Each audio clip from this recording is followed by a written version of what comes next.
Bonjour à toutes et à tous, on commence cette revue de presse en Espagne où ça jouait hier, et notamment le champion en titre l'Atlético qui affrontait Levante. Les Colchoneros ont calé et n'ont pas réussi à l'emporter, ils s'en sortent avec un match nul de partout, avec Antoine Griezmann qui ouvrait le score.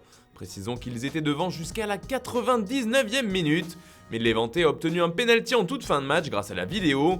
Un coup de sifflet pas vraiment du goût de Marca qui titre la VAR sème le chaos.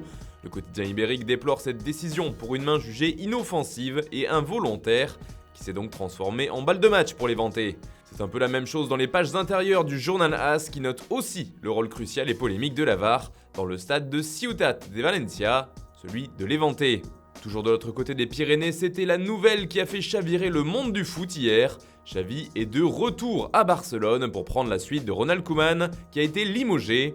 Ce n'est plus qu'une question d'heure avant que la prise de fonction de l'ancien milieu de terrain espagnol soit officielle, et ce retour au pays est très attendu, le retour de l'élu, d'après AS. Le média ibérique explique que le Barça voudrait qu'il soit sur le banc dès le match de Ligue des Champions à Kiev, mardi prochain, mais son club d'Al-Sadd, avec qui il est toujours sous contrat, souhaite qu'il reste au moins jusqu'au mercredi 3 novembre, soit un jour plus tard que le match de Champions League. La solution Xavi clame Sport sur sa une, en rapportant également ses soucis de calendrier tout comme Mundo Deportivo. A noter que Sergi Barjuan se chargera de l'intérim à la tête de l'équipe. Un petit mot aussi sur Ronald Koeman qui fait la une aux Pays-Bas en couverture de AD. Quand une porte se ferme, une autre peut s'ouvrir, titre le quotidien, qui explique que s'il doit un peu se reposer, son futur emploi serait déjà tout trouvé. Pourquoi pas prendre la succession de Luis van Gaal au poste de sélectionneur national, se demande ainsi le média. Et puis en Italie, Naples a mangé Bologne 3-0, mais c'est l'Inter qui fait parler, pour deux raisons. D'abord car Lautaro Martinez a officiellement prolongé jusqu'en 2026 avec le club lombard, ce qui est une très bonne nouvelle pour les Nerazzurri. Mais l'autre point important est moins glorieux puisqu'hier est tombé le bilan financier du club lors de l'assemblée des actionnaires. Résultat, plus de 245 millions de pertes.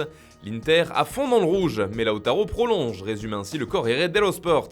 De son côté, le Quotidiano Sportivo préfère insister sur la signature de Lautaro Martinez, alors que la Gazzetta dello Sport, elle, pointe plutôt du doigt une remontée du club de manière générale. On file en Angleterre maintenant, où Manchester United fait de nouveau les gros titres.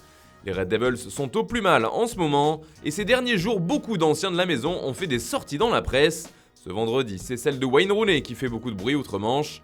L'ancienne star de United y est allée fort, en visant surtout les joueurs de l'effectif. Il y a une grande responsabilité sur ces joueurs, a-t-il balancé, avant d'ajouter « Je vois trop de joueurs qui ne veulent pas se replier, ne veulent pas défendre et ne veulent pas tout mettre en jeu pour ce club et ce n'est pas acceptable. Les joueurs doivent se remettre en question. » Des mots qui font la une du Daily Express mais aussi du Daily Star. Il faut dire que les tabloïds raffolent de ce genre de clash. Et pour le coup, Rooney n'a pas hésité à y aller.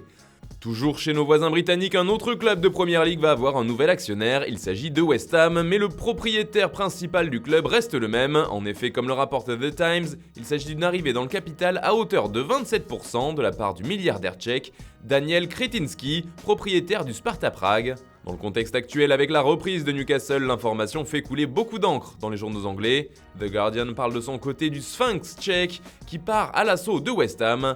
A noter que l'accord qui est prévu pour ce week-end prévoirait également une cession définitive des Hammers dans le futur. Et puis on termine ce tour de la presse en France avec le match de ce vendredi soir. Le Paris Saint-Germain reçoit le champion en titre Lille. Une belle affiche sur le papier, même si dans les faits c'est une confrontation entre deux équipes qui ne semblent pas au meilleur de leur forme. À l'image d'un Lionel Messi dont la présence ce soir reste incertaine à cause d'une gêne musculaire et qui fait la couverture de l'équipe. Enfin, le bon départ, se demande le quotidien sportif, lui qui n'a pas forcément le même rendement à Paris que celui qu'il avait à Barcelone. Dans les colonnes du Parisien, c'est une autre star qui est pointée du doigt. Là aussi, l'heure est à l'interrogation pour le journal local qui se demande si Neymar n'est pas devenu un joueur lambda.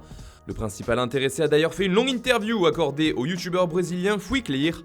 Dans ce long entretien, il a évoqué de nombreux sujets expliquant qu'il se sentait bien à Paris et qu'il y avait une grande équipe. Neymar a aussi fait son mea culpa, j'ai fait des erreurs, beaucoup. Si je pouvais changer certaines choses, je modifierais certaines attitudes, mais j'ai mûri.